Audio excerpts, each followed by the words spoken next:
Welcome to the Wally Report.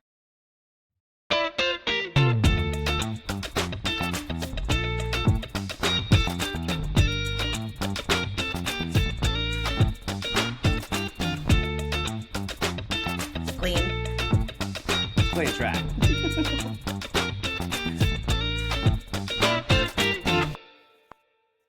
Listen, baby, we're back again for a new exciting episode. For the first time in the history of the Wally Report, we've officially entered the true crime space. Today, we'll be analyzing and deep diving the famous true crime doc that shocked the world. And of course, it's none other than the Jinx on Max. Additionally, I'll be bringing in a new fantastic co-host to discuss the show at length with me today, so get ready, everyone.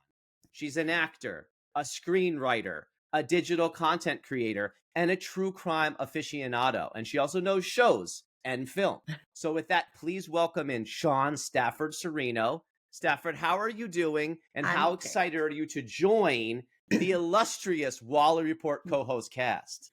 I am super excited. Can't wait to join the Wally Report. And I love the Jinx. I think it's probably the best documentary series of all time. So yeah, I mean, it's probably the greatest. This is why we're flapping about it here, right? So today we're essentially merging the entertainment genre and the true crime genres in a groundbreaking new podcast format. I mean, I'm sure we're not the first people on Earth to do such a thing, but because as most people know, the Wally Report is like an entertainment podcast, right? That covers TV, film, sports, and music.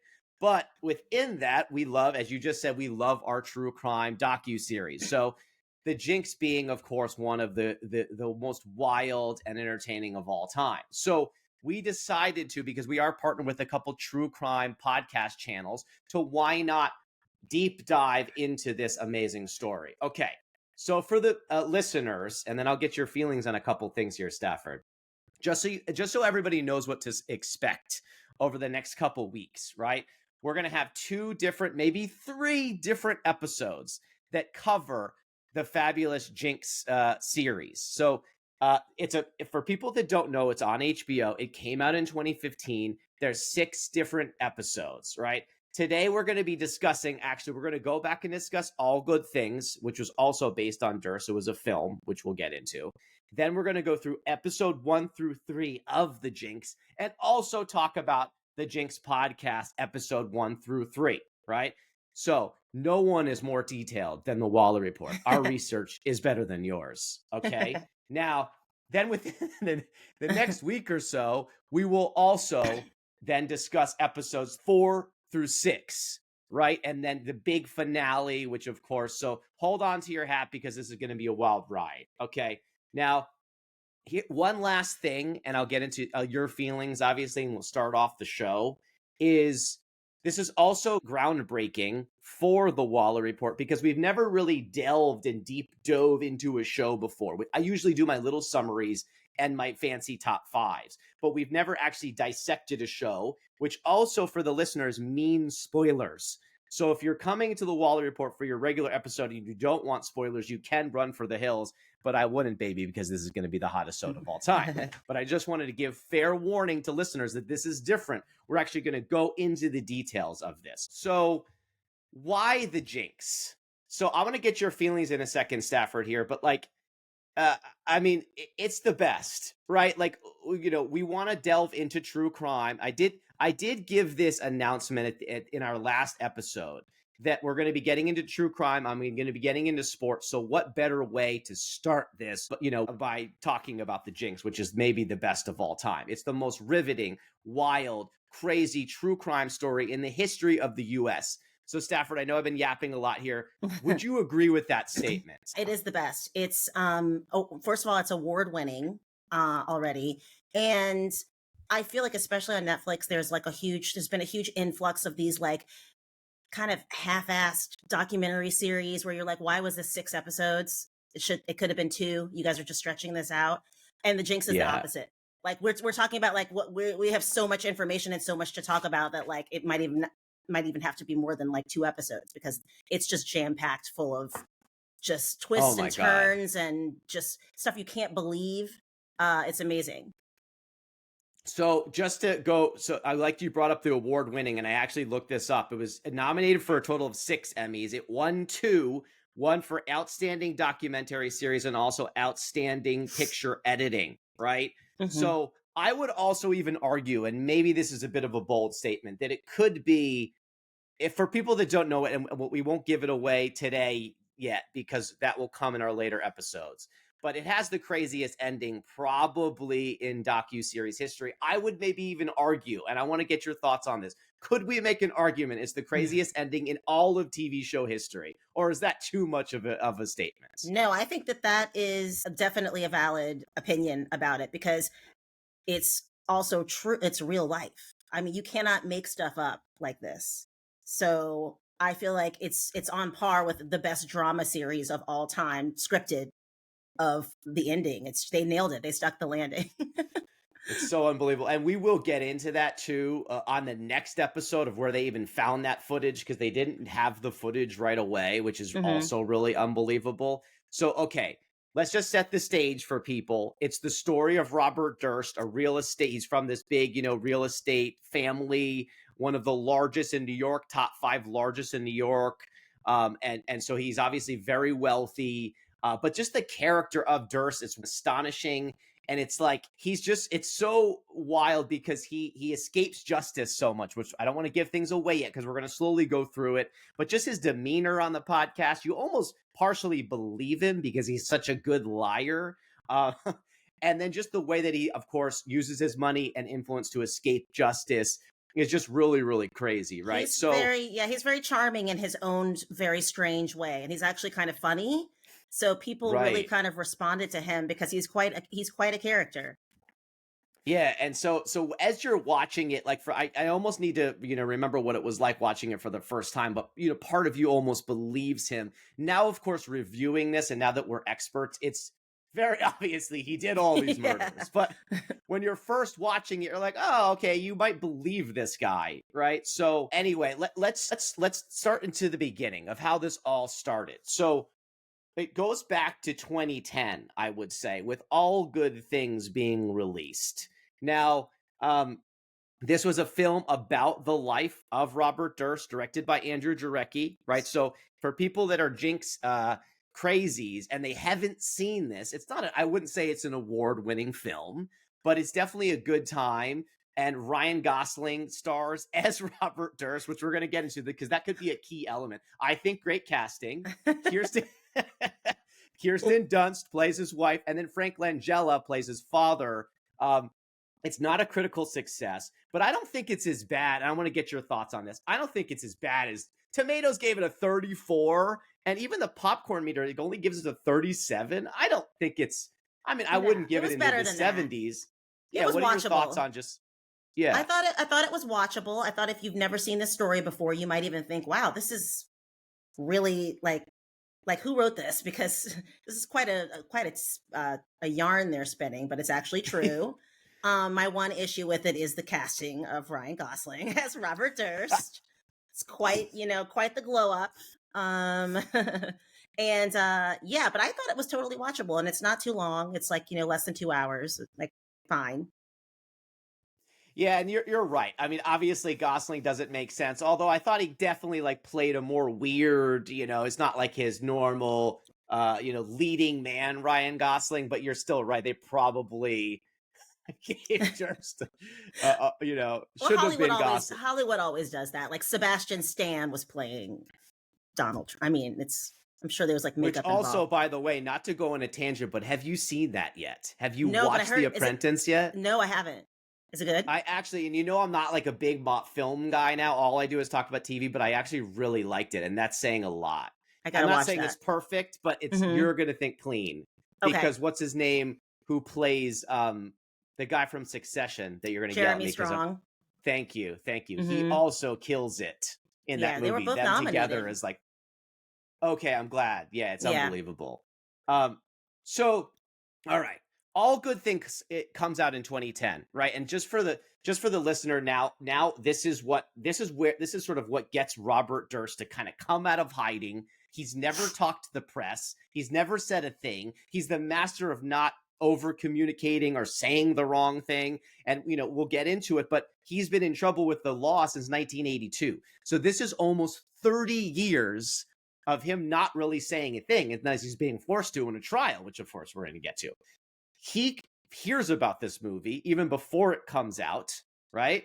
And Mhm. reaches out to the production company, I believe first, which is Magnolia Pictures or something like that, Yeah. to try to get in touch with Andrew Jarecki. Now I want to ask you let's talk about why the fuck he does this. Let's go back to the Gosling. And we talked about this offline a little bit before.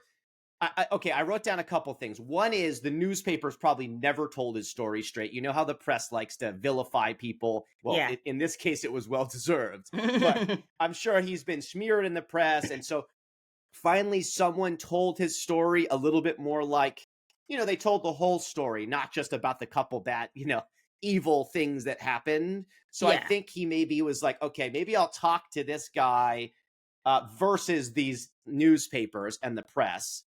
The other piece is Gosling. Do you think that, and I'll stop here, do you think his ego got stroked a little bit? Because not only are they kind of like finally telling his full story, but also they have Ryan Gosling playing him. Oh, absolutely. I do think Robert Durst is clearly a narcissist, and I do think the fact that and they do say at one point in the podcast the Jinx podcast, that somebody observed that he really liked attention, which makes it crazy that he managed to stay quiet for so long. But I think the fact that like Hollywood was now paying attention to him and cast this like young hunk as him really, it really got his ego going and made him want to like reach out, which was ultimately his downfall. I know, it's so crazy, and you're probably right. I think these are big points because if you look at this, it's when I look back at his life, there's these couple little moments that we're going to talk about today and into next week that just changed the course of history for the worse, right? And Mm-hmm. so this is another one, a big decision that like you look at these decisions in his life and you're like, oh my God. But I guess he had escaped justice so much at this point, which we're going to get into, that he probably just thought he's invincible. He Yeah. has all this money. He's already been acquitted of the Morris Black thing at this point. I'm giving stuff away now. But so why not, I guess, just have a fucking interview? But it blows my mind. So, okay, he reaches out in 2010, right? He talks to him. He talks to Andrew Jarecki. And then this is another huge thing that happened even years before the Jinx comes out. But I want to set the stage. Andrew Jarecki then convinces Robert, or he must ask him, I don't know what happens in that year, to say, do you want to do this special DVD commentary situation with me, which takes place in 2011. So for all of the listeners that want to hear about this, it's unbelievable. It so if you get the iTunes, if you go to iTunes and you buy the movie, you get the extras, and there's a full hour and a half feature length version of the Durst commentary, right, with him, and they show some scenes and then they kind of mute it as Robert Durst and Andrew Jarecki are talking. And I gotta just say, it's for, especially for a Durst freak like me, it's fucking riveting. I mean, I was like on the edge of my seat more than the movie because, okay, first of all, you couldn't get enough of just listening to him talk about the scenes and giving clarity on what actually happened there, because forget Robert Durst, we never get this usually. So you know how when there's like a film about a famous person's life and you're always wondering, okay, was this scene, did they take liberties with Embellished. this? Yeah. Was this embellished? Did this happen? And so I think this is the first time in history I've ever heard someone portrayed in a movie literally sitting there and saying, yes, Andrew, this was pretty clear to. So I think I sent you the notes on it, but one day you might just have to rent it too, Stafford, Right. because it's like, it blows your mind. Yeah. So here's the only thing I would say, though, and I'm not going to dissect all of this today because I have like a page of notes on other things that he says that are not in the doc that you're like, oh my God. But it's his side of the story, which Mm-hmm. we also know he's a master manipulator and liar. So Mm-hmm. how do we how much do we really judge what he's saying, exactly? But Mm-hmm. it fills in a lot of gaps and questions that us Durst specialists, want to know, right? Mm-hmm. So one thing I do want to just talk about just briefly before we segue into the show is this whole Vermont thing, which is hilarious because you So know, personal connection for you? so here's the weird thing. My parents, my dad's from New York, my mom's from Jersey, okay?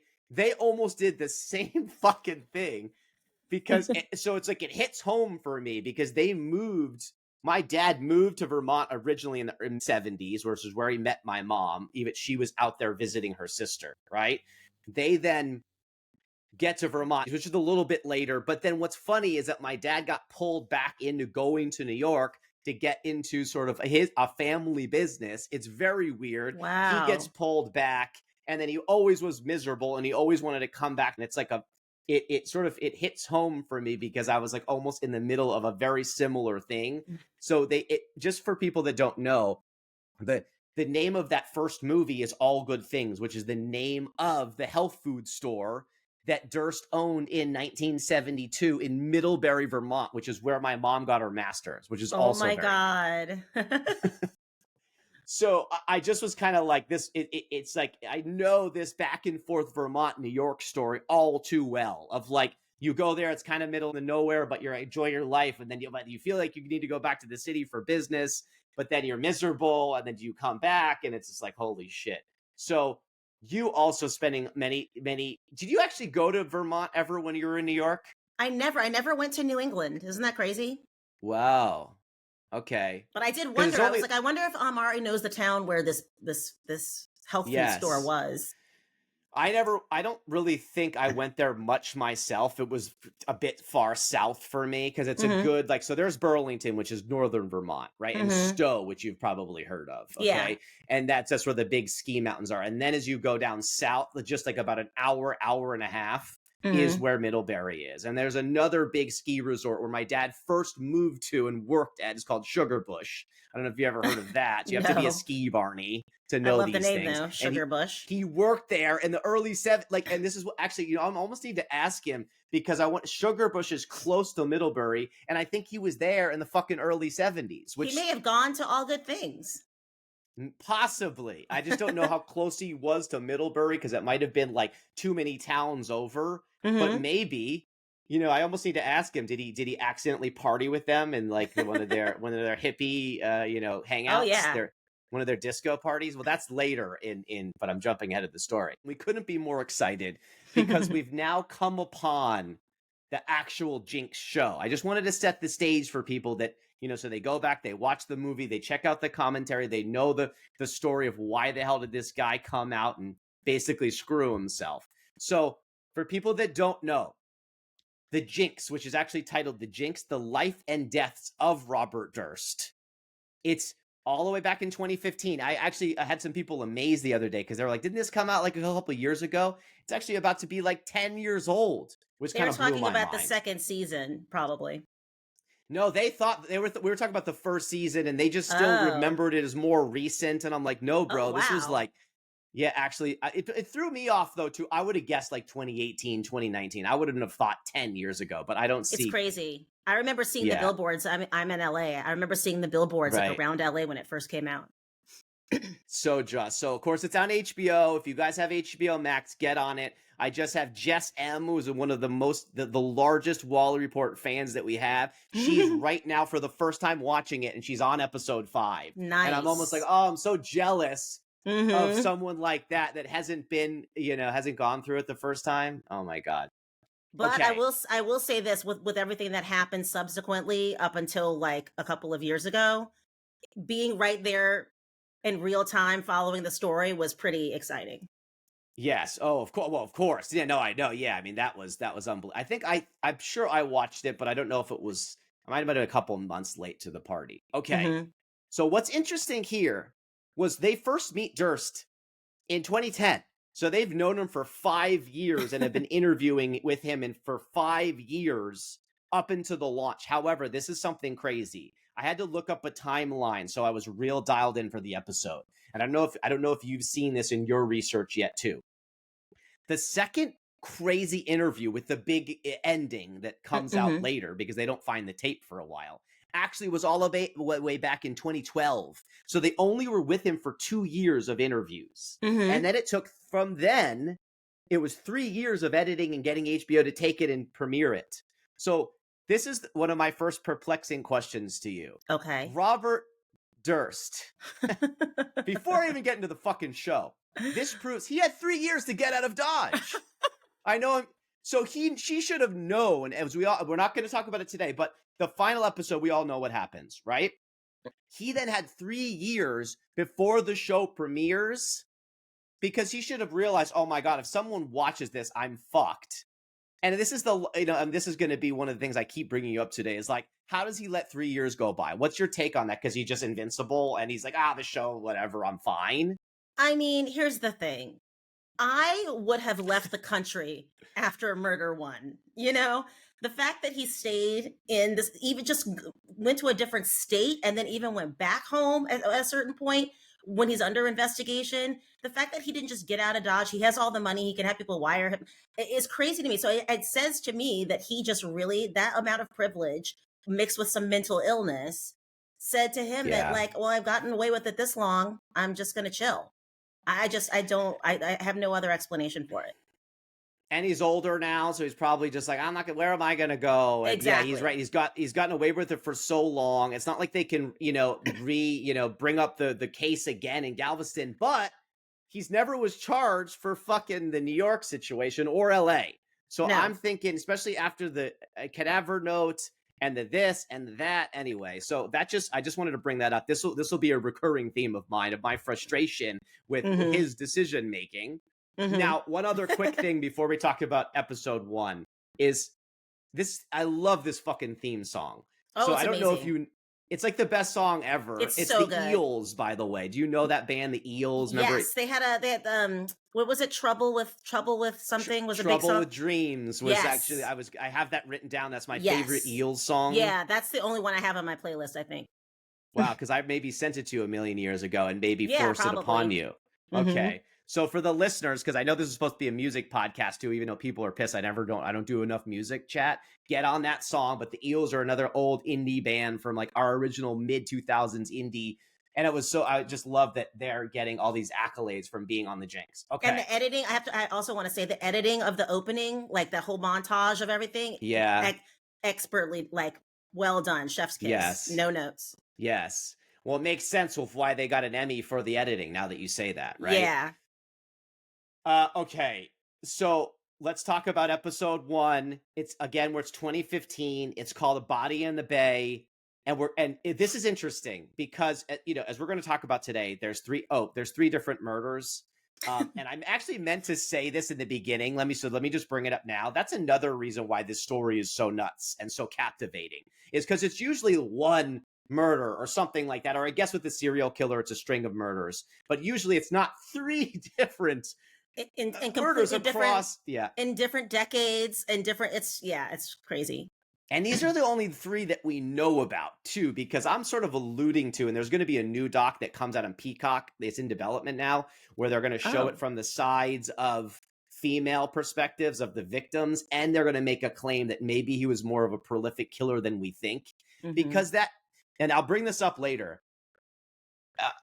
I think that maybe he has to be. Because how does he go from maybe this potential accidental death of his first wife to fully chopping up bodies? So, okay, Galveston, 2001. It's interesting that the show starts here. They could have gone back and talked about the cat, his wife, but I think they wanted to. I have a note down here that I think they set the stage here because they probably want to shock people right off the bat that there's this insane, gruesome murder. There's been dumpings in the bay of garbage bags. Someone's been chopped up, right?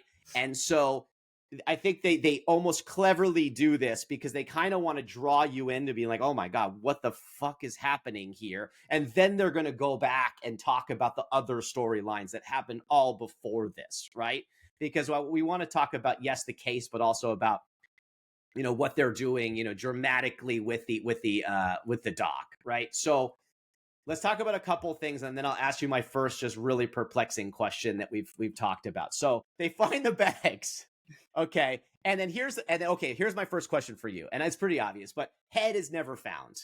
Right. Now there is evidence that someone went back opened up the bag, removed the head, and took the head somewhere else, because even he admits that the bags did not sink, they floated, and he drove back up to the scene, I think, multiple times. It's pretty obvious in your estimation that he cooked the head back out and dumped it somewhere else, right? I They show knife marks of where someone probably came up to okay. remove the head. So that's like, you're obviously doing that so he's not identified, right? But here's the funny thing is, even though he's smart enough to do that, he forgets that he uses newspaper from the apartment Yeah. that links it back to that apartment, because he might have had time. If they didn't know who it was, they wouldn't have really found out where he is, Yeah, the fact besides that by getting, yeah. I'm sorry, I was just gonna say when I was rewatching it, I rewound that part. I'm like, wait a second, where did they get this newspaper from? Why the hell did he have anything in the bags? You're disposing of a body. Why would you leave anything? And it had his address on it. It's crazy that how that turned out.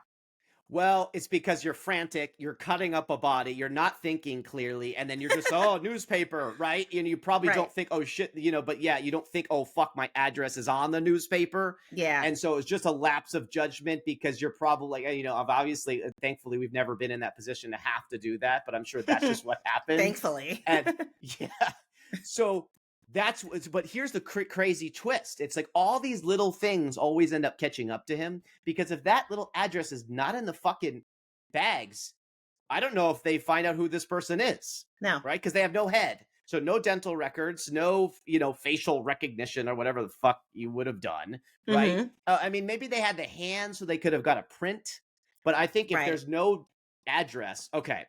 But if So, if somebody doesn't have a criminal record, you don't have a print unless they can go to they would need the address right, to go get the right. prints. So if they don't have the address, they would never get that. Yes. So that's the first little, crazy turn there. Okay. So before I get into them going to the apartment, I just want to get to the chopping up of the body. How Hmm. the fuck does, like, okay, we know he's, we know he's obviously probably has psychotic problems, and we know he's done murders before at this point. But how do you have, like, the wherewithal and the mindset of being able to To just chop go up a get. body? I thought to myself, how does he even? He's a rich kid. How would he even know what tool to get? There's no Google back then, or maybe there was. Was it 2000? I don't know. Maybe Yeah, at there the had very just been internet. There had just been internet a little bit in the late a little 90s. bit, but he wouldn't have known that, or he wouldn't have. I don't think he would have done that. But yeah, he knew to go and get like a what was it, a bow saw? Yeah, he had to buy a bow saw, because I believe that they talk about that there was other tools there. There was some other saws, but he had to go buy. So he had to leave the apartment. Who knows when the murder, like the time that it took place. He had to Yeah, leave and go get the fucking bow saw and come back yeah, calmly and somehow fucking do this. Who does this? yeah. Like unless you've done it before, which is what you were And that kind of leading towards earlier. Yeah. And I don't know about chopping up a body, but maybe there has to be other murders between the wife and this. And, well, we also know, of course, that, and I don't want to give too much away here, but there was 2 murders that we know of actually before the dissecting of a body. But that just takes it, like, to this whole other level. He does say, though, in an episode later, that he was gonna just initially drag the body out in a sleeping bag, but it was too heavy. So I guess he just had to do it for self-preservation. But he's older. He's not a big guy. I mean, this is just insane that He's old, it that's just blows time consuming, and then he had to clean up everything afterwards. It's a lot of work other than like, hey, how about just leave? Once again, like, But I why are think you he sticking couldn't, though, because around? it was his apartment. Because the murder didn't happen in Morris Black's, it happened in his. All Yes, right. it was rented under Dorothy Signer, which we're going to get to in a second. So I think he said, Mm-hmm. I have to clean up the body and then I'm going to get the hell out. Anyway, you segue me nicely into my next question that drives me up the fucking wall. Okay, they go into the apartment of Morris Black, and then they notice some blood stains in the hallway, and then that leads them into Dorothy Signer's apartment, which is, of course, the fake Robert Durst. He pretended he was a mute female old lady. But I don't even want to get into all that right now. Here's the thing. They then find another stroke of luck by the cops, is they find a little note on the appointment for the eyeglasses. Now, okay, This is my next This question for you, and this made me upset too. I'm just like, what? at this point, you've disposed of the body, you've cleaned up. You don't need to go get your eyeglasses, unless maybe his glasses broke while he was doing it and he couldn't see. So this was his last stop before leaving town. But why not just get to a different town and go to a fucking lens crafters or whatever what the hell they used to like? He should have already been gone at this point. How is he not gone, Stafford? Why This was is he driving me and why nuts. was he using his real name and not because they talk about later how he did use when they after they nabbed him at the grocery store or whatever, that he had been using fake IDs, he had been using pseudonyms, I mean he's going to dress up in drag and pretend he's immune. Why are you going to eat why are you even using your real name at it makes no sense.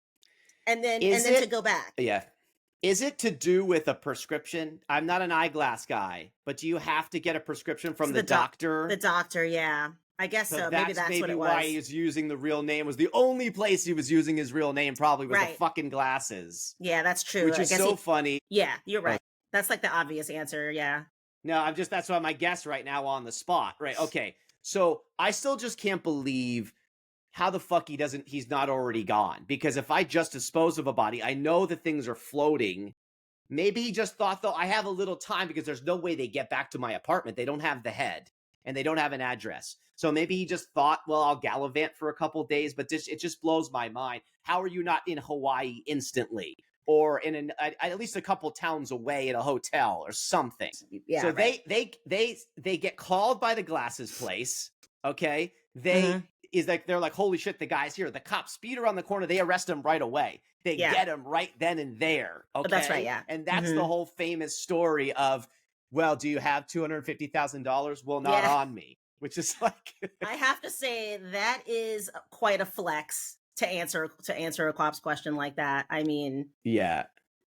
Yeah, I think that like also I have to remember when I was first watching the doc, that was the first moment where I was like, oh shit, what's up with this story? This is clean. Like this yeah. is about to get real crazy during that little moment there, right? Okay. So let's jump to, they also show um now that he's in jail, and now Mhm. he's calling his new wife, Deborah Lee Sheraton, who's just a fucking piece of work. I mean, this is just Yeah. like ridiculous. You find the backstory now that he married her in 2000, which is going to be very key. We're going to come back to that. She bails him out, right? And of course, like, it's funny that later he says, well, of course I was going to run. You don't give someone the ability of those accused of murder to the ability to run. That just also makes him look very guilty, which is very funny. But here's one thing I want to say about that struck me here, especially when I listened to the podcast part. She's okay. She's married him. He obviously can tell her all his secrets. It seems like she already is. She's not even that like shocked. Like if I'm his wife, I'm yelling at him, why the fuck are you in jail for Yeah. dismembering somebody? Not like, Yep. all right, we got to get you a nice lawyer here. I don't like this Kennedy guy. Let's get someone else. Like he's obviously already had called her before he's arrested and said, well, sorry, honey, I just killed a third person. Like she has Yeah. to know this because she's very calm on the call. If she didn't have know anything about this, she'd be much more like, what the fuck is going on here, right? Well, also he's been living in Galveston as a woman without her, so she obviously knows that She has to something is not know. right. Yeah, something like obviously, like we're gonna find out later, especially in season 2, that whole how that whole story unfolds. But yeah, it's Yeah, like she doesn't seem like this is actually a real marriage, like already from the no. beginning. And you also can tell she acts like she knows nothing. She says she didn't know he was in Galveston. Well, where do you think your husband's been? I mean, like, just, all these different things. So it's like, but she just has the ability to, she's like they've groomed her to be a female Durst where she never admits things that She's cold that as would, ice, that woman. Yeah. oh my God. Yeah. And she obviously did it for the money, and who knows with how their Mm-hmm. relationship started. That, Right. in season 2, they do her whole backstory, which we'll get into. Okay. So let's keep the pace going here because we need to get through all these episodes. But the last couple things I'll say here is, okay, he's right before the trial. He obviously has his bail. This is where he goes on the run. Okay. And this is another I can't believe this part of the story. He goes on the run and he makes it all the way back to fucking New York. Which No is one finds him. he goes back to his old house. I mean, that's true what they say. Criminal always returns to the scene of the crime, but you're now being like chased and under investigation, and you go back to your house. So I don't even know. I think what happened was he was actually going, and later in one of the podcast episodes, you hear Gilberta, which is her friend, and she's even said she Yeah. said something like, he was almost coming to intimidate her because she's Yeah. another weird witness out there. Because he was crazy at that point and like, going around killing people and So okay, but yeah, this Well, is yeah, what blows my mind. yeah, Oh, I go know. ahead. Yeah, yeah. I'm sure he did it for a reason. It's like crazy that he did that though. Yeah, and it's just so insane. Why doesn't he instantly go to Canada or to Right. Mexico and Yeah. get the fuck and actually escape? Because Yeah. if he has his wife already, she could secretly transfer money him to in Mm-hmm. some place abroad, I believe. He probably has all these offshore accounts that he could access. So Yeah. it's not like, you know what I mean? And I think he has 38 grand on him, which would in 2001, sorry, that probably would, that would last a little bit. Now, Mm-hmm. here's the one crazy thing, though, that I'm going to bring into right now that I did not know, and it came from either one of the podcasts or I think, it comes from the commentary from the Okay. movie. This one was really impressive because it's not in the show at all. I always wondered, why the fuck does he not get out of the country? And so what they did with his lawyer right at this time is his lawyer took his passport. Because remember when Janine Pirro was after him and Mm-hmm. she's kicking up dust and she's saying his lawyer was able to like delay him being arrested by saying, listen, he gave me his passport. He's not going to run. So leave him alone. So that did hurt his ability Oh. at this point in 2001 to go somewhere internationally. I mean, he could have probably got like a second one, but Well, that makes more sense though as to why he didn't just leave, because that's what I would have done. but If I'm yeah, go ahead. but not to cut you off, but at this point, because I'm a Vermont Barney, I know you can go to Canada without a passport. It wasn't until Oh. later, it was like 2020 that they changed that rule with Canada finally. Well, So maybe not Mexico, I don't think, but Canada, he still could. So if he goes all the way to New York, how the fuck does he not just cross the border and go hide out in Montreal? yeah. Maybe he didn't know that.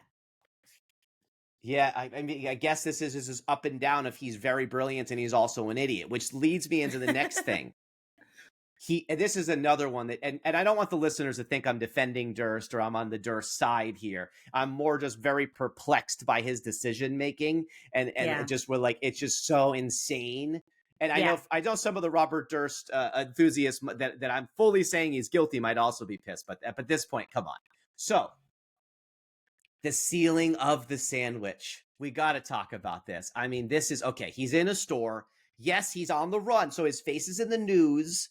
So maybe the only thing I can think of is that he doesn't even want to go to the teller because maybe they recognize his face, but he's in the middle of nowhere in fucking, I think, upstate New York or Pennsylvania at this point. Mm-hmm. He has 38 grand on him. Why does he steal the fucking sandwich? Makes no Like sense. he could have just bought it.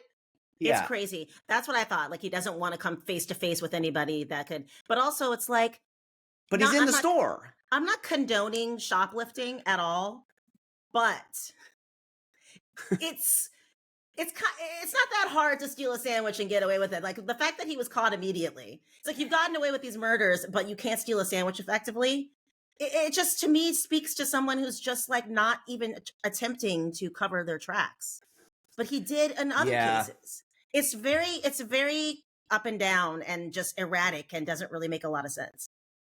Yeah, I guess to your point, maybe he's thinking I've gotten away with murder literally multiple times. I can steal a sandwich, but I just feel like also at the same time I'm on the run. I don't want to do anything to cause attention. It's a $6 sandwich. You have 38 grand on you. It's not like he didn't. Maybe it would have been one thing if he had no money and his cards were canceled by the cops or whatever, and they were there, and he forgot to bring cash, and he just quickly ran out the window and went on the run. Then you steal the sandwich. How about a hat? How about a hat and glasses? How about the just very, very basic disguise if you just want to go and not kind of be recognized?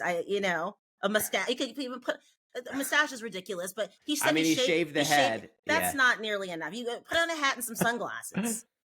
Yeah, I'm with you. So I just like, and I'm sure I'm sure the listeners, will probably have wondered these same things. So I love that we get to talk about it. Okay, so we're almost at episode 2. What they do nicely at the end here is because now he's been apprehended. He gets taken for this shoplifting, which is just mind-boggling. He's Chicken back salad in sandwich. custody.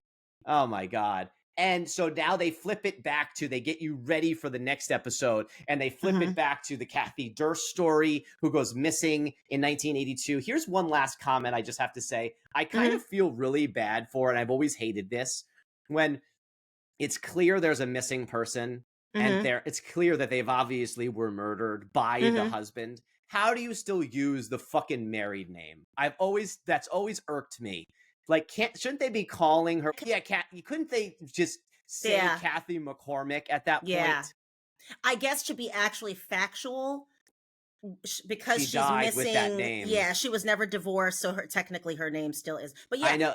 if I was her family, I would be like, don't ever associate her with his name again. That's always bugged me in these trials, even the Lacey Peterson. It's Ugh, like, yeah, don't still take his name when he right. obviously killed her. So when Yeah. you're doing, like, it's weird, but yeah, right. I guess it's like her official name at the time, but I Yeah. feel like the families could be like, call her by her maiden name at this point when it's the husband. Anyway, that's Yeah. always bothered me. Yeah, Okay. I could see that too. Yeah. And it's still today. They're like, the Kathy Durst is still missing. I'm like, dude, don't fucking. Anyway, Yeah. okay. I forgot, Jesus Christ. Before we get into episode 2, there's also the podcast. We don't need to go too deep into it, but there's a couple little pieces. So for the listeners, what you should do, if you're doing it correctly, is you watch All Good Things, you listen to the commentary, then you get into the Jinx episodes, and then you hit the podcast stuff. Okay. So a couple little things that this didn't come out all the way until April of 2024, because it was now 9 years later, and they wanted to get us prepared for season 2. Okay. So there's new information in the podcast. I just wanted to add that it's not just a regurgitation of what the show is. Totally. It is a little bit, but there's extra stuff that's not on the show. Yes. So it's amazing for the people that want more, right? So a couple little things I wanted to bring up. In episode 1 of the podcast, they do bring up that Bob was impressed by the research done by All Good Things at Magnolia Pictures, which I think also was like, oh, okay, like kind of brought him out. Like he was impressed by, yes, he got the ego stroke, but I think it was also, he liked that they did the real research of his life. Yeah. Right. Also, the comment of his lawyer, Dick DeGuerin, who's going to become a major character pretty soon, not happy about him reaching out for obvious reasons. We talked about this, but this is ridiculous. I mean, I almost feel like he wasn't doing his job very well, because you really had to put a lid on Bob at that point when you hear he's talking to a film crew. I mean, oh my God. I don't know how hard he fought for that one, or maybe you just can't control Bob. Yeah, because he's they're just as he's their client that paid him all this money, and they're like, all right, well, you gotta fucking want to do it. And it is, and I guess in Bob's or in their defense, it's 9 years later from the acquittal, and so they're thinking, but the other thing anyway, yeah, it's definitely not great. And then the other just really quick things before we get to episode 2 is what struck Andrew Jarecki when you listen to it, and when you do listen to it, it is pretty bone chilling. His calm and collected response when he talks about the pulling of her hair out of the party, and it was just like, yeah, it was pretty accurate, Andrew. I did something similar to that. Versus, you would imagine he'd be like, oh, Andrew, you didn't get that right. I didn't do that. Like, yes, we had some abusive, blah, blah, blah. But he just fully admits, yeah, I pulled her out of the house by her hair. Yeah. And then the final thing I'll say is he raised more issue with the film portraying that he murdered the dog than, did you catch? Oh, you know what? Sorry, you didn't catch that because that's in the well, I wondered about commentary. that because that's in the movie, and I was very confused. I was like, wait a minute, what's up with the dog? Yes. Like, I don't remember this from the happen. show. They have a dog named Igor. They had multiple dogs named Igor. That did not happen. And Robert, the only time he raises issue in the whole commentary is about that. He's like, Andrew, I really didn't like how you thought I would kill the dog. I mean, what kind of person do you think I am? Interesting. But not, I pulled my wife out by her hair in front of her family. And punched her and slapped her multiple times, yeah. that he was very calm and he never said the wrong thing and he didn't really comment on it. And he said, yes, this is pretty, fair to what, so anyway, that was pretty crazy. Okay. Episode 2, poor little rich boy.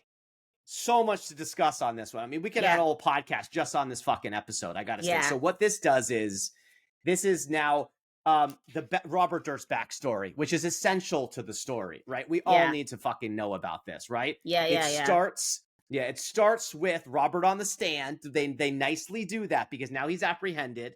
He's back on the stand for the murder of Morris Black. He's on the stand, and then what they do, which is the most brilliant defense, is they now have him tell his story, and then the Jinx nicely tells that story perfectly with the show, right? So a couple questions for you coming up here, but obviously, so death of the mother at age 7.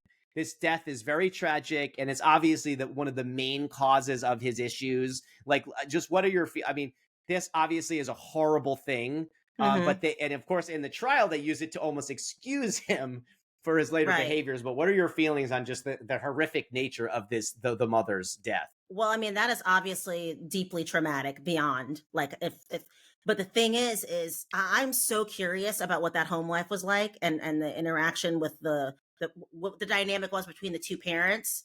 And obviously he was kind of his dad was kind of an absentee dad because he was constantly working. But the fact that, like, there were other adults in the house, there were 4 adults in the house, he said. He watches her minutes before she commits suicide, standing on the roof. Ugh. And I'm gonna have to believe that there's corroboration on that. Like, he's not just the only one that's telling that version of the story. And then he hears a thud, and then she's gone, and then the whole thing at the funeral. I could see someone's mind splintering after that series of events, especially with the cold absentee father. And I don't know what his relationship was. He had a friction with his youngest brother. I don't know when that started, or younger brother, Douglas. Yeah. It seems like that's where, and they said he was the closest with his mom. Right. I'm sure they all were, because the dad was never around. Right. I could see, it's not an excuse, but I could see that this is obviously where a lot of his problems started.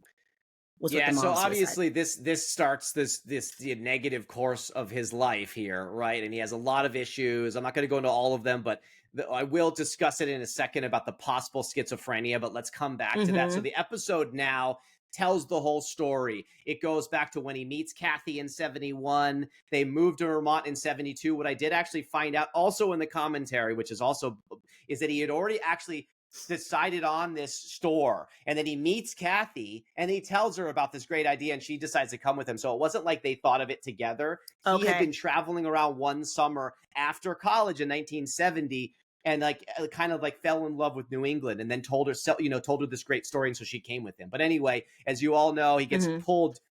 His dad pressures him to come back in the business. They spent about 2 years in Vermont, so by 1974 they're back in New York. Then it jumps around a little bit, but then, I do want to ask you, this is another one that just blows my mind. She, right before her disappearance and the fake story of the train and all this stuff, because now the show tells us about this and introduces this whole thing. She's at a party and she's telling her friends, if anything happens to me, it's fucking Bobby. This is okay. I wrote this down as well. And this is not the first time that I listened to a lot of true crime. And there are so many instances where somebody is like, oh, hey, if anything happens to me, so-and-so did it, or my husband did it, and it's like, and people just go about their lives with this information and don't, how do you even function after somebody tells you something like that? That's crazy to tell someone. And then, of course, it's so shocking. The fact that it was the same night that she went missing is like, okay, well, the friend didn't have time to really do anything. Right. And also, if she told the cop wouldn't care anyway, because he clearly wasn't interested in investigating Kathy's disappearance. But it's a wild thing to tell somebody. And I always wonder when, if I was approached with that information, somebody telling me, if I'm dead tomorrow, who did it? I don't know what I would do. It's nuts. Yeah. And so this is what makes it even crazier. And I know I keep bringing up the commentary, which you haven't seen yet, but there also is on the extras. There's an additional part where they have the real people being speaking to Andrew Jarecki and his Uh-huh. team, where they got their research, and it wasn't just fucking Gilberta. There's supposedly the last week before her disappearance, she told up to 60 people the same thing. It's like the most 60? fucked. Yes, at different parties. Her neighbors, she said it to them. Those famous neighbors where he lied to having the drink. Other, like, her brother heard a similar thing. Like all these different friends heard this shit, and you're just like, wait, it's the most obvious thing in history. She's Okay, clearly like terrified and fearing for her life, and obviously too scared to go to the cops. And right. we see later why she would have been too scared to go to the cops, because they didn't do a damn thing. Oh my Um, god. that is nuts that she told that many people, and then nothing. Yeah, Nobody said like, "Hey, come stay with me." But then, as we see on one of the podcast episodes, she tried to talk to his secretary. Like that's how. The secretary made it sound like she didn't have anybody to talk to, right. um, but she also said, was so scared that he would find out that she was talking to anybody. So I guess she felt Yeah. that she couldn't take any recourse, or he would just beat the hell out of her again. Yeah, so then let's also talk about, because there's a lot to unpack here. This is another thing that we have to discuss. Of course, the famous story, oh, I put her on the train. I don't even need to talk about that because we know it's a lie. The Yeah. one thing that's really bugged me is the fucking thing with the doorman. So, Yeah. to place her in New York, multiple things need to happen. Okay? We know that the big one is I put her on the train, but there's nothing really to back that up. Right. I called her, and there's nothing really to back that up, which, of course, both of those, well, the thing about the call we know is a lie later because he admits Yeah. it. But the big thing with the doorman is huge. The And here's the doorman thing. and yeah. Mm-hmm.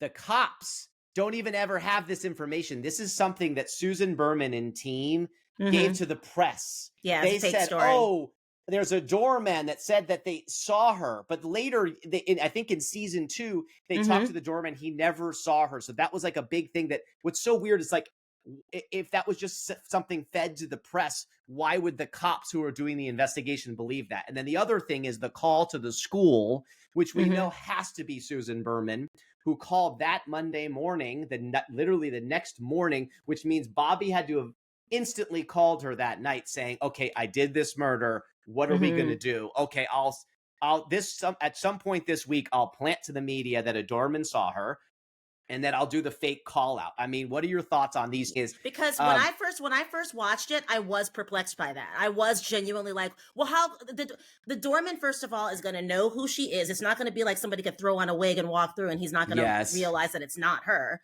It Yes. never occurred to me that like they planted the story, and then we get that later in season 2. But and then also the calling, like that, to me, that was really well told, because I did not see that coming, that those would have been. I was like, well, obviously she's still alive.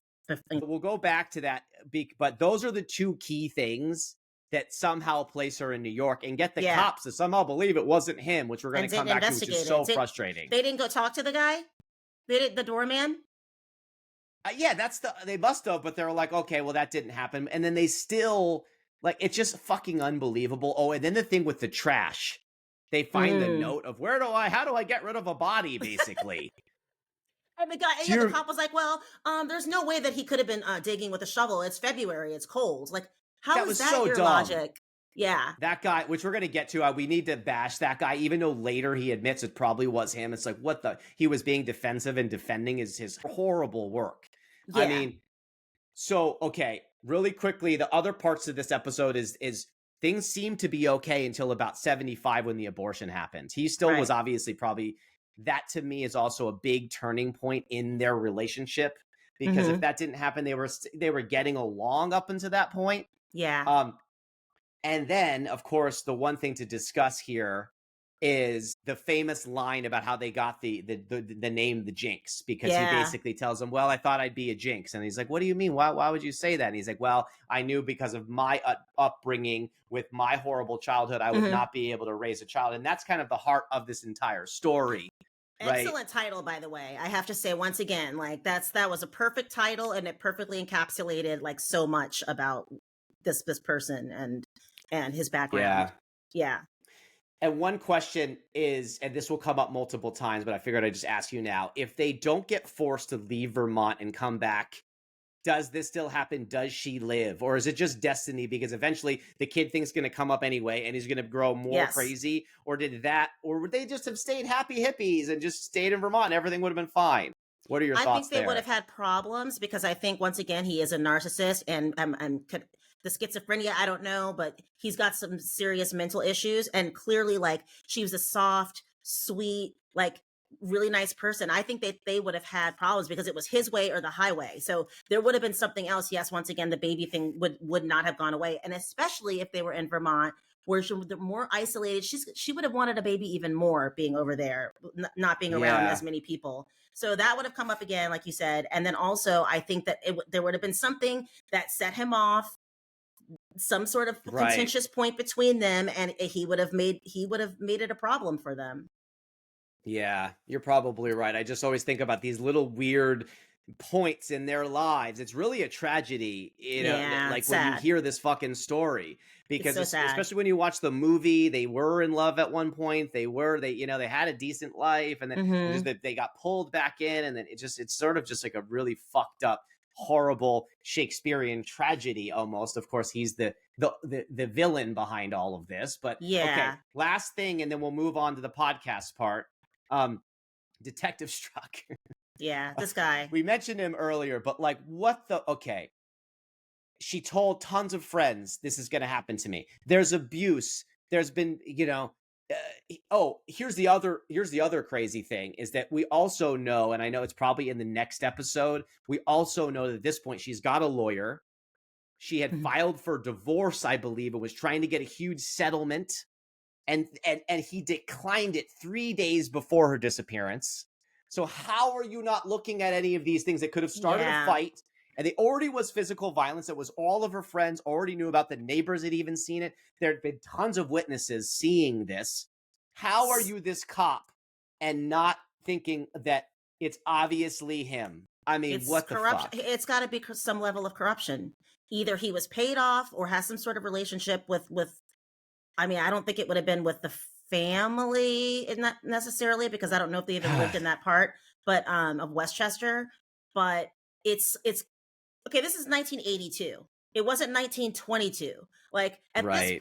at this point, it is kind of known that like if a woman goes missing or is murdered, it's almost always her spouse or her significant other. So they Right. had to be. He has to be the number one suspect from the beginning, and he wasn't. So it's just to me There, like there's something very shady going on with this investigator. So that's why I'm saying that it is, and you're right, it is not 1922, but I think in the 80s there was known for lots of NYPD and still police corruption going on, and Oh then yeah. LAPD, we know that too. So I kind of have a feeling that, and I'm not a big conspiracy guy, but Hmm. this is such an abysmal investigation that the Durst family must have donated to the police at some point. Yeah. There had to have been, oh well, she was placed in the city, so, and we know Bobby, maybe they gave him a bullshit out, who knows, but there Hmm. had to have been something. I mean, her friends were going to this guy, pleading. They showed him the fucking note of what to do with the fucking body. He had been beating her. She was trying to divorce him. I mean, it's just like all the signs of this, It's an and she's open and not going to shut just case. vanish. Yeah. Even if, And okay, he even if, and he yeah, go ahead. Sorry. oh no, I was just gonna say he even said that to the poor brother. They played the recording of his bedside manner was terrible. He was like, I'm gonna be honest with you, she's probably dead. Oh, I Or she know. just God, took off. yeah. And that was all he offered to this poor man trying to look for his little sister. So I mean, we could just talk about this till we're blue in the face because this just drives me completely nuts. But for the people that haven't watched it, they don't search the house. So then there never is evidence of blood, signs of a struggle, of any type of evidence that could have shown the murder taking place there, which we obviously know had to have, right? Hmm. It's just so there had to have been some level of, some sort of cover up because it's a rich family. There's no way he gets Hmm. away with this just without being him, Robert Durst, right? I mean, it's just Yeah, if he he wasn't, even in the if last, he yeah. was, I was just gonna say, if he was just Joe Blow and he wasn't a rich guy and he wasn't, just an average working man, they would have done way more to find out who killed her or how she disappeared. So yeah, so we'll keep coming back to this horrific, like just horrible police work. But then the last couple quick things too is that you also hear now in the Jinx episode, he admits about lying to going to the neighbor house, having the Hmm. drink. He admits about lying to calling her that one last time. So to me, if he was lying about those things, and obviously he didn't tell the cops back way back in the day, this doesn't look good. And then it's just like he I w- uses phrases near the end of the episode. Remember, well, I just needed something for the cops to leave me oh, alone. I'm like, this is not an innocent guy talking here. The n- way he's obviously. phrasing his words.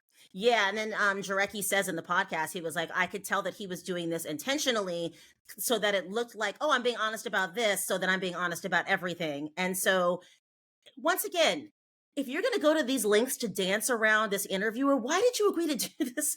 Why are you even putting yourself through this? This is so crazy. You're torture, like you're just dancing. It's like maybe part of me kind almost believes that he kind of wants to get caught on different levels because he's doing so much dancing on the precipice of being caught when he doesn't have to. Yeah, maybe you're right. There is that weird, like, because there's so many, like, he makes these unbelievable, masterful plans. We're going to get into the Susan Berman story right now. But then he steals a sandwich. It's just like, yes, sometimes they're tired from running and they just maybe want to be caught or they want to be able to just unburden themselves and tell people the real story because when you keep it was just secretive your whole life, besides maybe a couple confidants, it weighs on Yeah, you. And yeah. and plus he's an egomaniac and a narcissist and all these things. And like, weirdly wants to tell. I don't know what the fuck is up with him. So, okay, the last couple things about the podcast that we didn't that I also thought was insane. So, Hmm. after the mother's murder, and you mentioned this a little bit earlier, so he goes start seeing a psychiatrist, which he never enjoys, and then the psychiatrist has to measure his anger and all his problems with his father. You understand why it's towards his father. One thing Hmm. I never really got is why this issue with his brother. It's like, why did he have such a contentious Well, relationship with his that's brother? That's at a young age. Like he hated his little brother. Like what the like because he was it just seemed already like that psycho. Like started. It seemed like that started after the mom died too. I wasn't yes, clear. I wasn't clear on when the bad relationship with the brother actually started. if that you're Um, right. Right after the mother's death, the years following that, like he was always at odds with his father. But you would imagine the brothers would have united and been like. But it who seems knows? It like was a that's when very his weird. mental issues really started to Yeah, be more prominent because he said he was always running away. He was always being basically difficult, and maybe his because of whatever reason, his brothers didn't experience it that way, and so were more like quote unquote normal. And so he was the problem child, and so he probably didn't get along with any of them. But yeah. specifically, You're I feel like they're tying in the younger brother thing into what happens later on when he takes over the company. right, for sure. They're setting the stage for that. I just thought it was kind of interesting that it would be such at such a young age because I was, I mean, I was always very close with Well, my siblings, I so it's hated just my it's sister just when I was younger. oh you did okay, all We right. had a So I guess that could contentious happen. relationship. Oh, really? Okay, that's Yeah. funny. So, okay, last thing here, and then we got to get to episode 3 is the schizophrenia thing. During this podcast, which is not in the show, they talk about that this original psychiatrist had said he has traits has elements of schizophrenia, but then they I don't think they really listened to him but this could explain his erratic behavior that I get so frustrated about, right? I know you're not Hmm. like a medical expert, but this has to be the thing. He has to have some version of this, right? Yes, yes, I think so. There's something going on. Like this, he's not a normal person. Like it's not like as far as like mental stability. Yeah. Because even when with the mom dying and all of the traumatic, like the brothers seem to deal with it better. I mean, he was more directly involved because his dad, for some reason, I just really need to know like more about that story. Like, why are you bringing your kid to watch your mom on the what? Oh, so It's I believe it was. I thought they said it in the movie, but I heard in to one get of him to sorry stop, get her to stop doing to it. yes, Yeah, because if she saw the son, maybe she wouldn't do it. I I think don't that's know. probably, but I don't know if that's just from the film and that's just That the was in the dramatized movie. I version. don't know if he Yeah, actually said that. Yeah. because I never heard him say that in other walks of life, but so I don't know where they got that, but it maybe was or yeah, I don't. Maybe he just woke up and he just walked over, and then they were all so shocked they didn't say, "Hey, get out of here." You know, Yeah, it's very strange. oh But god, all right, to the point, I do think that yeah, that's kind of that. Like I said before, that I could see that splintering somebody's mind if. if he did have schizophrenia. Yeah, and so the last thing I'll say that I learned in the podcast, which I thought was kind of interesting, they do talk about it in the show, but like what I've always thought was ridiculous is obviously we're going to get into it too, but we know when he goes back to the family business, he's the worst. He's rude at meetings. He doesn't ever really want to work there. So to me, it's so weird that then he gets an ego hit later when they give the company to his brother. You Yeah. never wanted to be part of the fucking family business anyway. Why would you then be offended when they Yeah. give it to his younger brother? It doesn't make any sense. This is obviously just a contradiction of everything, and it's got to Yeah. be ego, and it's got to be just psychotic Yeah. mental issues, because he didn't even want to leave Vermont. Why would he care if they gave the company to his brother? You see what I mean? Exactly, unless it was like a money thing or he's getting a bigger piece of the pie. But also it's one of those things like it's very irrational, but I can see it's like, when somebody breaks up with somebody or gets divorced. It's like, well, Mm, I don't want to be with you, but I also don't want you to be with anybody else. It's like I would like yeah. to be, or the whole thing of like I didn't want to do it, but I would like to be asked. You know? Right. Um Yes. Yes. That's good. Yeah. so it's one of these things where it's highly irrational, but it's something that people do. Yeah, anyway, just one last thing that's always been Douglas is the brother, right? Yeah, it's always been Mm. bugging me, that part. Okay, so we're finally on the final episode today, episode 3. We're going to come back next week and do 4, 5, and 6, because I know you guys are dying for more of the story. But episode 3, okay, the gangster's daughter. In comes in Susan Berman. You were right. I jumped ahead a little bit to talk about her name and the Jinx. Okay, let's pause for a second and discuss why does this make the Jinx so special? Because every episode they almost save a new twist and turn for you Mhm. that's real riveting, and they just keep it coming is kind of the note Yeah. that I put down here, right? You would sort of agree with that assessment, right? Oh, yeah, because this is a whole new character now that we have with a fascinating backstory of her own, and this is a whole other like side of the story that we don't. I mean, it just like we said, it just keeps on building and building and building. There's never any lull in this whole weaving of events. Yeah, I think that's why this makes this so special, because yes, here's the thing. You could have just had a really boring A&E or PBS doc on the murders of Robert Durst, and that still would have been crazy enough. But the way they do this, it's so well made that that's why it's Emmy Award winning, obviously, because it keeps you on the edge of your seat, and it's very well written, and twists and turns, and they Yeah. save the reveals as you're kind of talking about. Okay. So this episode starts off with actually they jump ahead, and now it's been 20 years since the Kathy Durst and Kathy McCormick disappearance, Mhm. and then they talk about introduce Janine Pirro, who's coming after him now, because they need to introduce her because they're going to go back to Galveston soon, and that she's Mhm. going to be the villain in the trial, if you will, right? And they talk about how, and I'll come back to it, but it's weird how the case ggets reopened 17 years later because of a flasher, which is something else ridiculous we'll come back to in a Crazy. second. But they sort of like, I mean, to me, it's mind-boggling of how 17 years have gone by, and they just think it's a missing persons case. You guys are fucking idiots. So that it needed, even of a flasher needed to be the one to say, "Hey, I know something more about that Durst guy." I know the Um, flasher is what broke this all open. It's I just mean, come crazy. on. Like, they should still have been looking at this. She didn't just disappear off the face of the earth. Okay, anyway, we'll come back to that. Then they do the whole Susan Berman story, and I got a bunch of questions for you here, too. So, Mhm. I love this part of the story. Oh I got to yeah. say, just another amazing element to it.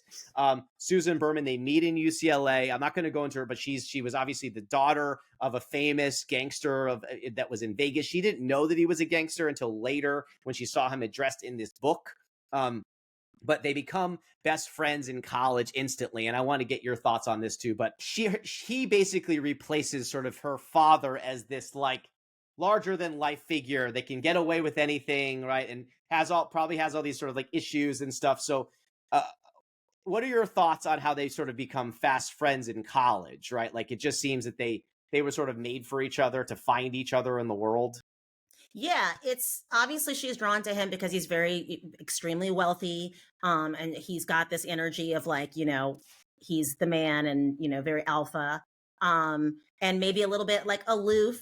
And he Mhm. said he doesn't get along with most people, but they for some reason clicked. So she's probably drawn to narcissists and sociopaths. She might be one her, Right. I mean, people speak highly of her, that people were the people that were in her life.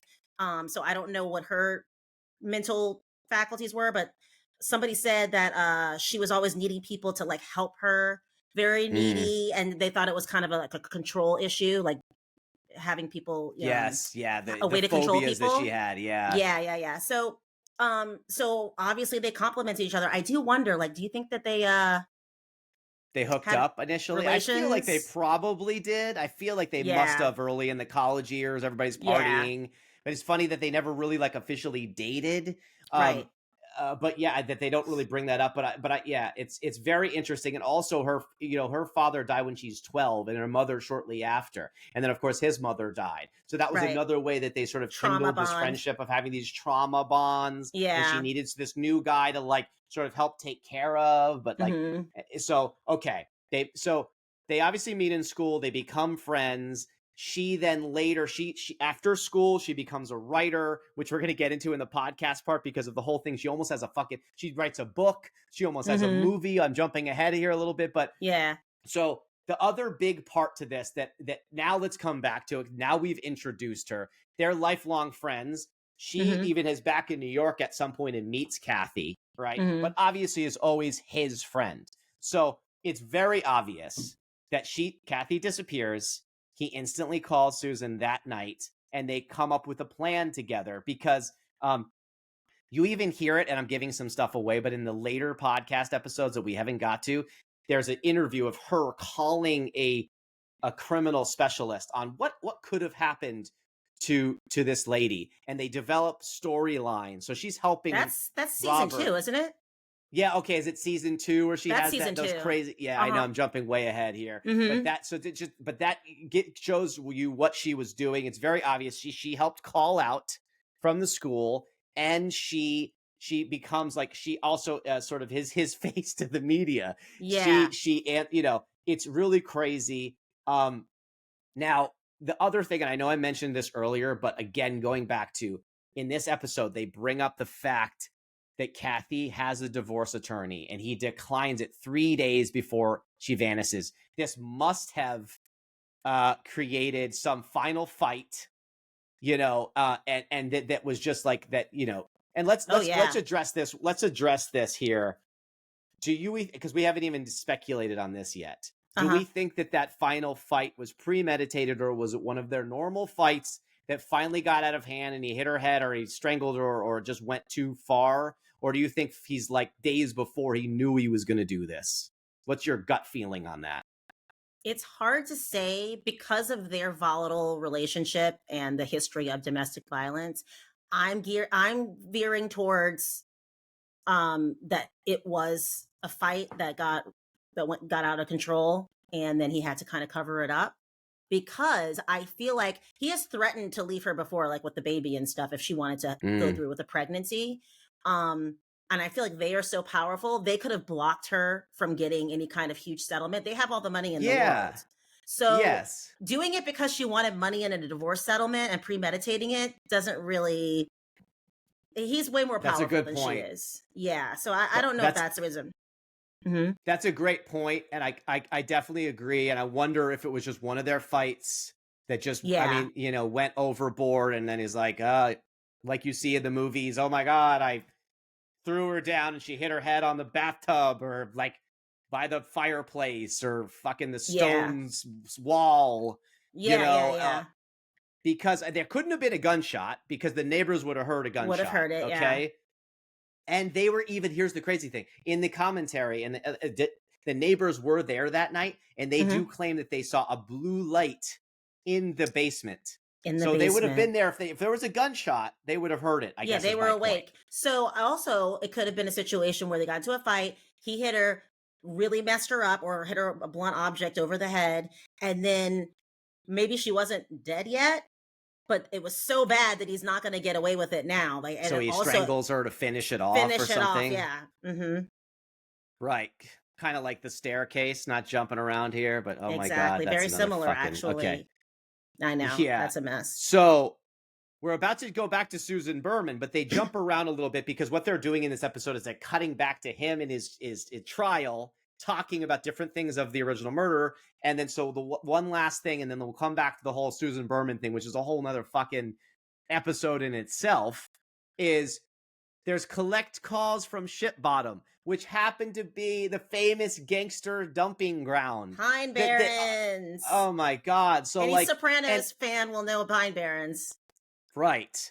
And so, and we all know that it was only Bob and Seymour that did the fucking collect calls that would have the balls to do it because you're one of the owners or family members of the company. So it's just like, again, he of course says it's not him, but it's got to be him there, right? I mean, what are your feelings on these goddamn collect calls? Well, yeah, of course it's him. And by the way, did anyone ever search the Pine Barrens? I guess it's a famous dumping ground for bodies because it's so huge that you can't find anything there.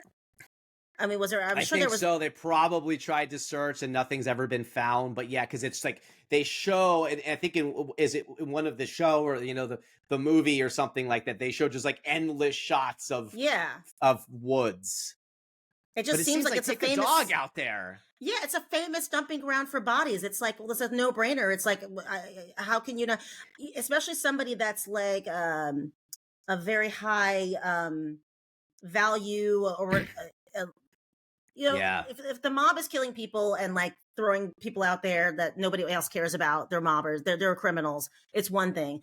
But if this lady who is, the wife of a very, rich, powerful man goes missing, you would think, because they say that there's victims that are, what do you call it, that have more value or less value. So she would be a high value victim where they want to actually put more manpower behind it, trying to find her, unless they were in cahoots with the family who was like, no, we don't want any heat. We don't want any press about this. So please just make it go away.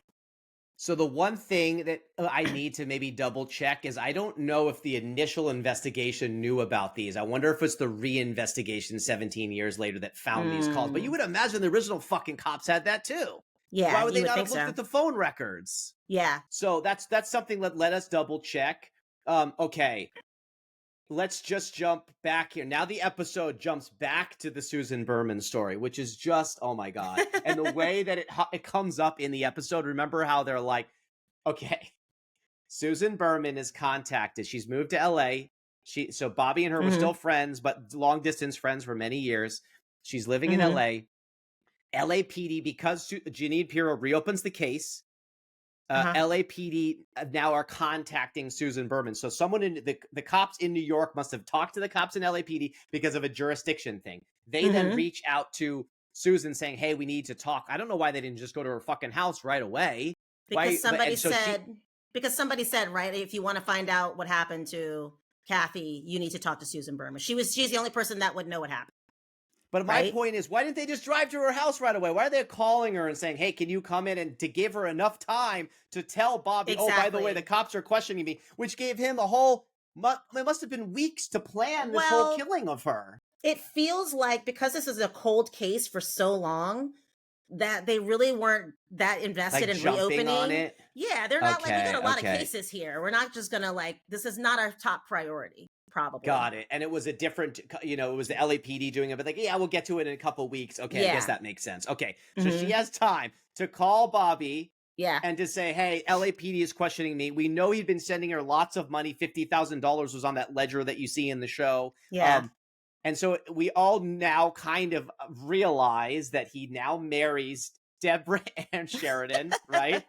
In the end, right there in December of 2000, after getting the calls from Susan Berman, so she can control his money. She can't say anything against him. He then flies out to California. We know he goes to Northern California. That's admitted. There's evidence of that. And then we obviously know that he goes down and shoots her himself, which is, but what's so funny in the Jinx episode, Jarecki asks him about this and he goes, oh, yes, that's true. Yes. So anyway, Bob has to say that in the episode, oh yeah, she gets murdered a little bit later. Like it's just this offhanded, non-connected thing, which blows my mind. His whole delivery in these interviews of like, oh yeah, well, I could see how anyone would think that looks guilty, or this is what somebody would do if they were guilty. He's literally playing in the face of everyone Yeah. by basically admitting but not admitting what he did. It's He does it the unbelievable. whole time. It's so crazy. The back and forth. Andrew Jarecki's pretty good at getting things out of him too, but doing it in a very Yeah. non-aggressive, like accusatory manner. They're both really good. Yeah. Bob definitely says some stuff he shouldn't, but he does stay very like collected and precise and polished. He never goes all the way and with him actually admitting anything Right. until Okay. So I mean, no forced entry. It has to be him. The one thing that Mhm. helps him is because she has the mob ties. She was writing a new book on the Yep. mob, I believe, at the time, and then she gets killed execution style in the back of the head. So right Yeah. away they're looking at the mob, and it is. I mean, this is fucking the year 2000. You would have been able to connect this fucking thing. Like, oh my Yeah. god. And then the final piece about this is okay. Well, one question is she writing about Bob and threatening him? But the other thing is the fucking cadaver note. Like, holy lord. I I mean, mean, I he's her friend, so he does it. And here's the other thing too. In one of the podcasts, they mhm. talk about in the commentary, I believe, that because of Jewish faith, you Yeah, that was don't in the want to podcast. take. Okay, you don't want to take too long burying the body, and they're Mhm. both fucking Jewish. I'm like, oh my god, and Yeah, he's her but friend. Bob does not strike me as a religious person at all. I don't think he gives an No, F. no, but for He her, might maybe. exactly, that was what I was about to say. He might have done that because he knows that she would have wanted that. Yes. To observe those rules of like, putting the body in the ground as soon as possible. But to have that level of consideration for somebody that you just murdered is wild. Like it It's that's just one of the craziest parts of the story. Get the fuck out of there. Like you, and then he did the famous Beverly misspelling, which is we're gonna get into the next and episode. he But knew like, that it was misspelled. How was he already, because he says it in the interview with Jarecki that he knew it was misspelled. but yet he's the one who does that misspelling multiple times because we know later with her stepson, he's wrote that same fucking address. He just But doesn't what know how to I'm spell Beverly. I know. And then but why what I'm does he then asking say is, that? I know. but who I know. told him that it was misspelled?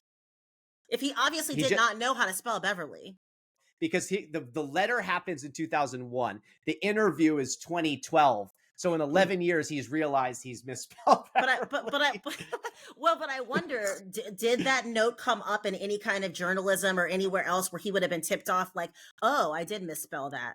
Like, did somebody else Maybe, or point it out to him? maybe just him reading papers and realizing, oh fuck, I've been Realizing, misspelling Beverly my whole life. A good point. Or someone saying, why did you fucking send a letter as confidant? And it was in your or someone and yelling at him, you've yeah. misspelled this fucking because Oh, he was also Deborah. Deborah, someone, and then just in the interview, boom, it popped into his head. Anyway, that's just let's save the note for more later episodes, but Yeah. that just is like whole, like his own. I mean, he does weird block writing, so it doesn't look like his handwriting, but holy fuck, it sure does when they match up the letters. Yeah. Okay. Then we know he starts making tries to make allies with her friends, especially Hmm. the stepson who gets enamored. And we know later in season 2, he does this with all these different people around him. He uses his money and his influence to become friends with people so they keep quiet and they never could think he did anything. Oh, he's this nice, amazing guy, right? Yeah. And then the episode ends with it circling back nicely to the Morris Black story. They Right. tie it perfectly back and bring, now he's arrested again for the shoplifting. I think they show it one more time and then it goes right back to the trial. Okay, and it gets you ready for more crazy episodes. So the last couple things I want to say, and Hmm. then we'll end for the day here, is other little things from the podcast. Okay.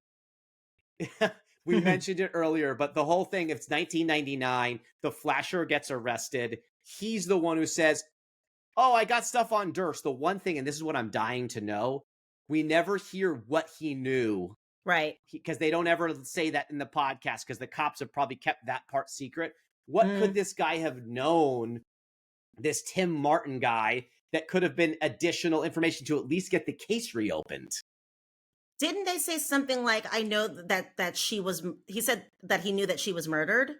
Yeah, but like I guess anybody in the paper could have just assumed that, right? Or And he it's such must a have been random, something from the Northeast area, so he knew, like he probably was around there and knew this unsavory people of the Westchester area, And maybe there was Right. some rumors about where he had that like maybe when he went to the Pine Barrens, maybe they had to ask, "Hey Johnny, where do you go bumped up a body?" And he told them, and he was I buddies of this guy or something along those lines. it's very, very strange how that all came together and just complete just Yeah, coincidence. yeah. No, I know. Yeah. So anyway, whatever I know that I would love to know what the Flasher knew. They never Yeah. have released that. The other thing, and I know we talked about it before, but that we just need to talk about this one last time is 17 years have gone by and they never searched the house once. And they Yeah. never searched the lake, which now they finally do. They search the lake, and of course, Yeah. Robert says, "Oh, I knew they were not going to find anything." Yeah, because you dumped the fucking body not there. Yeah. Um, and I think the only other really key thing to this episode that you learn in the podcast that you don't get in the episode Mhm. is the whole thing about Susan's career, about how she was, yeah, we knew she's a writer. We knew she Mhm. had gone to Hollywood, couldn't really get something, bought or sold, right, Mhm. with her screenwriting. But the thing is, she wrote this book, Easy Street, which is all about Mhm. her dad and the gangster. And then it was actually going to be, it was picked up by this lady Yeah. to be a movie. And Yeah. so she even had that big book release with him. And here's my other question for you. And it's just one of these Mhm. things where you think about if something happens in a story, do things go a different way? If this Mhm. movie gets made and Susan Berman ends up becoming like having all this money, is she still alive? Because maybe she doesn't threaten Bob. She Yeah, she becomes a stops more asking for money. yeah, or she never needs to, because I think this Yeah. happens way before she ever needed to ask for money. You know what I mean? Because she moved to LA in 1982. She'd probably been Mhm. doing this, and she didn't start harassing Bob. I mean, she's not killed to 2000. So I Yeah. think the movie falls apart in the 90s or something. Right. Yeah. To my point, if that had and maybe we need to double check that, but my point is maybe she then hit it big, at least off one movie, had millions, and then never needed to threaten Mr. Durst, and then never gets capped. I mean, maybe still because the She LAPD knows. come and talk to her, but I Yeah. wonder if that changes the direction of her eventual demise. Maybe, Anyway, maybe he leaves her alone because she's not going to constantly come and be this threat to him. That was her downfall, as she shouldn't have kept threatening him. Um, right. but she's still the only person that is in cahoots with him with what he did. So she's Yes. always Oh, going to be a liability on some level because she's right. also, if she's making movies, maybe she wants to make a movie about him. Maybe she wants to tell that story. And so I don't know Yeah. if he responds the same way he responds to all good things, because there's no way it would be nearly, you know what I mean? She might do a little more insider information. Totally. Okay, so we also and we'll save it for the next episode, but I want to go through more commentary notes, but at least I was able to splice them in nicely today. This has been amazing. I've been wanting to talk about this so long. This has been a hot episode. Thank you so Yeah. much for coming on, Oh, Stafford. thank you for I having think me. yes, and I think everybody is going to be jacked up on this. It's the first true crime Wally Report series. Let's just do our Hmm. outro and then we'll dance to the music one last time. Okay. So thank you for listening to the Wally Report, the world's hottest podcast. Please subscribe, follow, comment, like, share, and blast. We're on Spotify. We're on Apple Podcasts. We're on YouTube. We're blasting hard on the talk, not as of yesterday. And we're heavy on the We're gram back. at the Wally Report. Oh, it's back already? It's back. It's already back. It was all a big stunt. Oh, okay. That's Yeah. at the Wally Report. We've actually been posting amazing video clips from our episodes on our social channels and important new show launch information, so don't miss out. And please make sure to comment on Spotify, comment on Instagram, comment on the talk, wherever on the YouTube. We love the comments and the interactions with the fans. Let's jam out one last time.